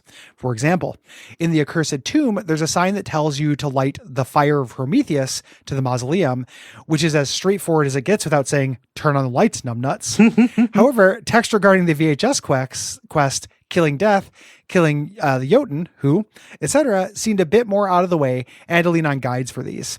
In fact, I didn't know they were quests until I saw a guide. And when I see the solution, I think there's no way in hell I would have figured this out on my own. I think that's my biggest gripe with the game. Yeah. In fact, that's my biggest issue with most Souls games. I don't need my handheld, but I definitely need something more than some Baroque scraps of lore to help me through the game. Or maybe I need to slow down and really absorb what I'm reading. Did you find this to be the case in your playthrough of Lunacid or in other Souls or Souls-like games? I didn't end up so I did a follow my nose run of Lunacid this time, which meant that like I found the first VHS tape and where to use it. I didn't end up finding the second one. I just read about it afterwards. Yeah. Philosophically for me, that is part of an intended experience. My favorite part of any of these esoteric games is doing my best to get through them. And then at the end, reading about all the stuff I missed. It doesn't feel like a fail case when I'm like, oh shit, I missed that. I would never have found that. I'm just like, oh, I'll grab that next time. That's real cool. I'm very comfortable with like, I did the version I did. Yeah. In these things personally. I line up with that. You know, like there are things that I see that I do not necessarily understand, but set up a cool mystery for me to look back on later. I think the big difference here is that the Fire of Prometheus text in the tomb was like, it told you something about how to get through a level. Whereas the other stuff, like all of the examples that you gave, were for alternate ending things that also include like, how are you supposed to know within the logic of the game itself to like that these things would only be available when a full moon is there. Right. Yeah. Like the cryptic stuff is almost always associated with things that are pretty close to ARG territory insofar as they already deal like with stuff outside of or in the container of the game. Yes. So I'm personally intentionally fine so, with right? it. Yeah. Like that is part of the long current tradition of indie games people trying to recreate the good version of Tower of Duraga shit. Yeah. From Frog Fractions on. Mm-hmm. As a thing. And like, to a degree, I think you're not really expected to like run into that. I think that like 1 out of every 100 people is expected to accidentally stumble into one part of it, post it online, and then eventually it all comes together. Yeah. Like the average player is not supposed to find the stuff there. I think that's intended. Yeah. I can understand it not being to somebody's taste for sure. It doesn't bother me. Yeah. Like as a thing. Same. No. Moving on to Super Mario World. What does Robin say? Robin says, what can you say about a perfect game? I want to mention a distinct memory that I have in relation to the game, though. Before I knew it inside and out, as I have for the last 30 years, I, as a dumb kid, purchased the book Super Mario World Game Secrets, the unauthorized edition. I quickly realized that this paperback... no pictures. This paperback, no pictures included affair was utter bunk, but it scratched at something I felt playing the game in its day. That the world on offer might be limitless. That a game with this many secrets had to have had even more hiding under the surface that Nintendo didn't want you to find. Not having that feeling takes nothing away from the game, but it speaks to the intangible magic that Nintendo was able to capture. I do like the Nintendo idea of said no. the illegal walkthroughs. Yeah, the unauthorized editions, like they're just it's very good. But I mean, the game legitimately has that shit. Yep. Like we mentioned this during the episode. There's like the weird, if you stand on these platforms in this order, it gives you a 1-up. Stuff that people are still discovering. Yeah. Stuff like that. Like they had to get the code for that. Yep. And it actually like plays in really well to what we were just saying with Lunacid, right? Like that is a good version of what Lunacid people are trying to recapture. Maybe 1 out of every 100 players happens to step in the platforms in that order and has a 1-up pop up, and it just makes their experience a little bit special. Yeah. It's not a thing. And it as games get more complicated, nobody's going to care about getting that 1-up, but people are going to care about finding secret endings. Yep. In a thing, Yeah. Those guides are great. Those are so funny. Oh yeah. Love them. Ben says, Super Mario World is probably the only video game I can lay claim to thoroughly trouncing.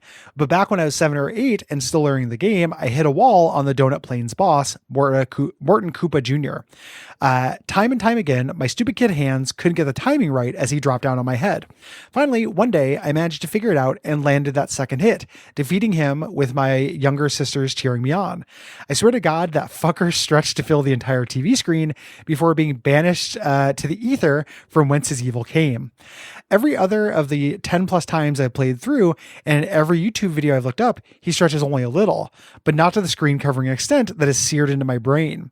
I know it's more likely that my tiny brain was oversaturated with pleasure chemicals and my recollection is wonky, but I like to think that the devs programmed in a one-time animation just for my satisfaction. I mean, your explanation is more likely, but with cartridge stuff, there's also, ever since I heard the story about the Super Mario 64 speed run that was only possible because a photon from the sun flipped a bit. Yeah. I know. It's one of the weirdest fucking things that's ever been. Yeah. I know it's not happening all the time, but it could happen. I can't say that, Ben, when you were 7 or 8, that you were not party to some cosmic happenstance that happened to stretch Morton out a little bit more, but I can't say it wasn't. Cartridges are physical. It's physical machinery. And thus absolutely a slave to the laws of physics. They get into cartridge tilting, and then you get into like haunted Majora's Mask cartridges that chase you around. There's a guy named Ben there. It becomes a whole thing once you get cartridges in play. That's the name of the Majora's Mask ghost, right? Ben? I don't know. Ben? I think it's Ben. I think that's the creepypasta. I don't remember him. Oh, God. Yeah, like also those memory kind of things are great. I have a very distinct memory of playing Mortal Kombat 1 and having it glitch out. Me and my friend did the same, some fireball, like Liu Kang's fireball, and they hit in the same and it glitched out and the screen turned negative. Oh, shit. And froze. And I don't know if that's actually what happened or that's just my memory. Uh-huh.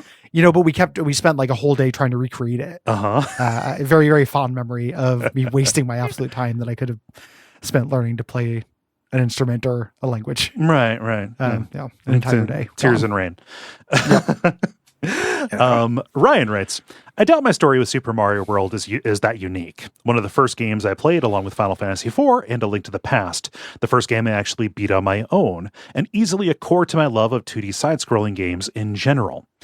I will say that along with the two games previously mentioned, Super Mario World is in the, quote, always been there for me category of games that holds a strong connection to general happiness for me. Those games, and especially Super Mario World, thanks to its length, are the ones that I beat dozens of times growing up and would replay whenever big changes were happening. Whenever a friend whose family was also military would move, I would give the games a good run through. When we were the ones moving, it was a good time to blitz my way to Bowser through the Star Road in the new housing. When I went off to college, all three games got a fresh run through in the first semester, with Super Mario World getting several. It helps that, thanks to the Game Boy Advance, DS, and Virtual Console systems, all three games have always been playable, even after my parents sold my SNES.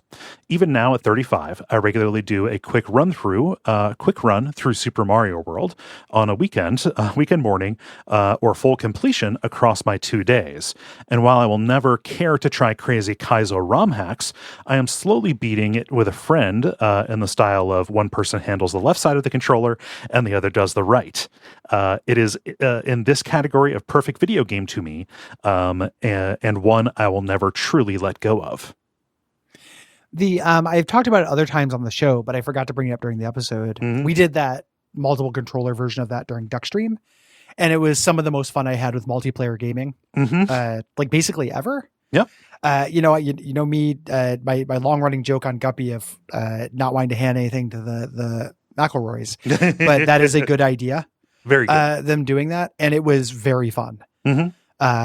Like it makes you think about something that is a holy space, a game you know very well. You have to think about it in a completely different way. Yeah. It seems like it'd be easier because you have less responsibilities, but like the mental fortitude to not go into autopilot is a different muscle. Yeah. Like in your brain, like I loved it. I thought it was absolutely a blast. Like recommend to anybody if you get some people on a couch. It looked like the most frustrating thing in the entire world. From what I watched, just in terms of executing on a plan, like you guys putting together a plan, but that also could be because we didn't plan, like we didn't talk. Like you just eventually, that's the beauty part is you eventually like mind meld. Okay. And it feels really, really good when you're accidentally just working, like you're drift compatible. So, on accident. I only saw like the start of it. You were also doing that with a randomizer, I believe. And it dropped you into Funky, one of the challenge maps as well. I don't remember that. But yeah. I thought we started from the beginning of that because I know we got to Forest of Illusion. I distinctly remember you guys trying to figure out Funky. We might have also gone to there. Yeah. To Funky.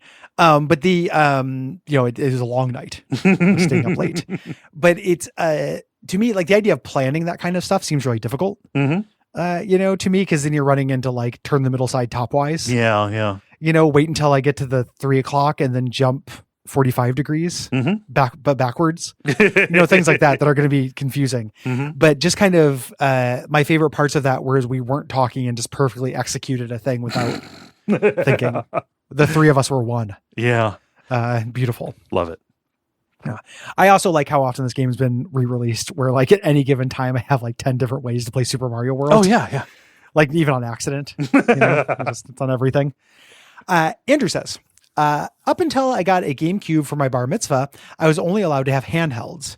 I played the Mario Land and Wario games on the Game Boy, but I would play Super Mario World at Toys R Us kiosks or when I would stay at a hotel for what was probably a wild charge per hour. It led to a real sense of wonder, as I never got past the start of the second world. Even the very beginning of the game, with a choice of 2 levels, felt different and special. I was so excited when it finally came to Game Boy Advance. I still remember the excitement I got seeing the commercials with a guy in a big Mario mascot suit swing around tropical islands. Fortunately, the rest of the game lived up to my expectation. Playing back up to the start of the second world now, it's amazing how quickly they start to seed in the secret world stuff. Some people might say that Mario's 1 through 3 started the secret exit stuff, but it's different. That was to skip ahead, a valuable tool for cartridges that cartridges couldn't have. Super Mario World could save, and thus the secrets are to find more content, not get around it. I think standing in Toys R Us and seeing that giant bonsai bill come at me is one of my foundational memories that kickstarted my love of games. Thanks for letting me reminisce, and thanks for the shows. Thank you, Andrew. You're welcome. Yeah. We basically came upon that exact point, that idea of the warp zones in 3 being get you to the end. Yeah. And then the, other warp zones being get you wherever you want in Super Mario World, and like speaking to different philosophies. Yeah. The story about the hotel room, just like the N64 that was in the N64 controller that I could never figure out what it was plugged into, that was in some hotel rooms, that you could just do like dial a minute, play an SNES game, like was infinitely tempting to me whenever my family stayed anywhere, and they never let me play it wisely, because I probably would have just played something I had at home. Yeah. But like, I don't know. Those things are weird, and they stuck around in hotel rooms way longer than they should have. I have a lot of affection for that kind of thing, like having stayed in a bunch of hotels, as a kid. Never getting to play as well. Yeah. But just being like, oh man, there's somewhere in this room, there's a fucking Nintendo I get to. Really good. Finally here, we have Zane, who says, good game. They should make a sequel that's completely different. They should. Like something with something about a baby. Yeah. What baby in there? One of my favorite video game characters was a baby. Yeah. Like we always got to find out about babies. Mm-hmm. Yeah. And then they really took that really far, and then there was a baby version of everyone. Yeah. They could drive cars. I don't understand. Yeah. The babification of every Mario character is a lot, I think. I blame Mortal Kombat. Yeah. Babalities. Yeah. Yeah. Even though those are very cute. Like the idea of turning Goro into a baby and then what do I feed you? Like you have to throw a live chicken into Goro's crib once a week. Just let him figure it out. God, fucking Goro. Yeah. God, I love him. I would like a stuffed Goro. That feels eminently doable. Yeah, super doable. Like it's not in right now during cons for Etsy stuff. I just got to wait for stuffed Goros to come back. Yeah. Get a little tiny tiny Motaro. Like it's Tiny Motaro. I don't want a stuffed Tiny Motaro. I want a real genetically engineered Tiny Motaro that walks around the house. I'm sorry. Pocket can chase it. I just did a search. A search for plush Goro. I'm going to send you this picture, and I need you to tell me what you see in this. All right. Waiting for this. I'm doing a little bit of abject suffering here. This is very abject suffering. Look for look for it in the Slack. This is on DeviantArt. It is homemade. Tell me, is that not Goro? That's homemade, huh? Is that not Goro with 4 dicks coming out of him? It definitely looks like Goro with 4 dicks and Gollum's face. It's like Gollum if Gollum had 4 dicks, each of which had the one cock ring, but not put where you wear a cock ring. Like you wear a cock ring down at the base. This is up around the glands. Yeah. Like this is, and then some, a cute little underwear. Yeah. Yin yang underwear. Yeah. Yeah. Those do look a lot like dicks with the bracelets, Yeah. I decided and also sizable dicks. Yeah. I mean, good for Goro, I guess. In proportion. Yeah. Yeah. Do you think Goro's packing heat? I don't know. I don't know. It's hard to tell. He's so muscular. Like every once in a while, like a very muscular guy, you get micro dick. Oh, I mean, steroids can't help that, right? Yeah. Steroids they only help provide micro dick. Yeah. Steroids are constantly serving micro dick. Good sentence. But yeah, I don't know. So I could see Goro going either way. I could see Goro, being I can't right now. We've been recording for a minute. It's been a long week. I can't remember which cat it is, but the Achewood cat lying on its back naked. Like I could see the Goro having that kind of set. Uh-huh. And I could also see Goro rocking, like a regular dong. Uh-huh. Yeah. Sure. Good for Goro. Good for Goro. Yeah, I know that Jade probably has like huge, horrible teeth, like huge vagina dentata. Oh yeah. Like the same way, like when she moves her mask and then she's got the scary teeth. Like that probably happens. Oh yeah. There's probably a whole coffee table book we could do. Probably of, like the genitals of Mortal Kombat. Speculating about Mortal Kombat genitalia. What dick of God? Yeah. The Raiden head. Did Sub-Zero's snap off? Right. Sure. Yeah. Or is it just shrinkage? Like nonstop shrinkage, Jerry. the people need to know. Yeah, I don't know. Like I might fast track a Mortal Kombat game onto Abject Suffering so we can extend this. Anywho. I think that well's almost dry. You think so? I don't know. I could lick the bottom. Thanks everyone for listening. We appreciate you. It's time to announce, if you have thoughts about, thank you for your thoughts. If you have thoughts about next month's games, you can write in at duckfeed.tv/contact and do so by May 15th. Yeah. Those games are Driver San Francisco, Plague Inc., Realms of the Haunting, and our premium episode is Tunic. And you get that premium episode. By being a patron. But I got that out of order because we need to announce what we're covering in June. Yeah. What doesn't have to be out of order? We can now say, if you have anything to say about our June games, you can write in as well. And our June games are The Life and Times of Sir Bronte. Then the Gary pick, and I'm not sure about this one. I chose it for length. This is, every once in a while, I like to throw something on the pile that I'm not endorsing. So I'm not doing this because I think it's good. I want to talk about it because I think it's interesting. Project Snowblind. You can play it on PC, on Steam. It's like $5. For people who don't know, this is a PS2 era shooter with powers that started as Deus Ex 3. Yes. I remember playing it at the time. I want to play it now as a mature adult who knows more about Deus Ex and can find more Deus Ex sequels in it and see those missed opportunities. Yeah. There's every chance this is the most frustrating game we've ever done, and it sucks. Yep. But it is like 4 hours long. True. So it should be fine. And if you are me, Project Snowblind is not Cold Fear. Those games are not interchangeable. They're quite different, Cole. They're quite different. One of them started as Deus Ex 3, and one of them probably started as like Siphon Filter 6. And then they played Resident Evil 4. Oh, yeah. Yeah. That's that one. I was thinking of a different one. But Project Snowblind. When's the last time? Has there ever been a podcast on Project Snowblind? No. The people We're doing clamor. it, baby. Yeah. And I'm excited for the premium one. What's the premium episode that month, Gary? Link Between Worlds. Yeah. Yeah. We're running low on excellent Zeldas. We just got a couple more. Here's one of them. Yeah. This is a patron demand. Very happy to do this one. Yes. I love this game. It's a delight. It is reminiscent and playing in Link to the Past spaces, but it is also like a Zelda game that upsets the rhythm. Like, well, it's the first one that did that for a long time. Like everyone, Breath of the Wild's great. I've heard really good things about Tears of the Kingdom, even though I haven't played it. This was the first game that showed like, hey, there might be a little bit of creativity left in Zelda. After just like so many Phantom Hourglasses and Twilight Princesses, somebody finally, like, oh, we might have a new idea, and then they did something very different with Breath of the Wild, but this came first. Yeah. So, excited to talk about all those. Indeed. If you want to support us and get those premium episodes, you can go to patreon.com/duckfeed.tv. And you get a bunch of stuff too. This because we answered show questions.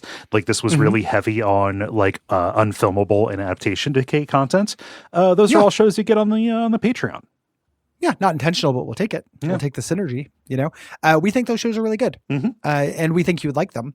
And if you give us $5 a month, you not only get that Super Mario World episode, which is very fun, all of our premium episodes, and all those shows. Adaptation Decay you don't get until $10, but that's also worth it. And you get Quack Stack with our producer Gwen once a month. That show is a real hoot. We think it's a good value. We do. if you're hearing this, thank you for listening. If you'd like to support us, that's patreon.com/Duckfeed.tv. Mm-hmm. You can also leave us ratings, reviews on Apple Podcasts, Podcast Addict, wherever you find podcasts. You can subscribe. That's helpful. You can tell people, both online and in person. That's very helpful. Yeah. What else? If you came out to Milwaukee, thank you. Yes. Big thank you. And those of you've been waiting for it, please join us in thanking our producer, Gwen. Thank you, Gwen. Thank heads out there. You can now relax. Gwen's band going on tour here pretty soon. Look up Trash Sound Conglomerate. Yeah, and has a record. Yes. New record coming out. Oh, I have a new record out as well. If you go to modridge.bandcamp.com, that is my band. We just put out our third EP. It's called In Today's Dollars. It is 4 songs. It's $5. All proceeds go to Doctors Without Borders for Gaza stuff, which tries me right, will not make us feel better, but got to do something. Yeah.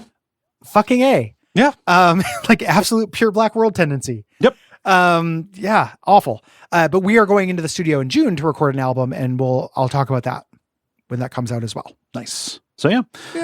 Modridge and Trash Sound Conglomerate. And pretty soon my musical project is going to get off the ground. Yeah. The Cole and the Cold Tones coming soon. Oh God. Cole Fear. I really don't want people to expect any of that. So thanks everyone for listening, and we'll see you next week. Bye.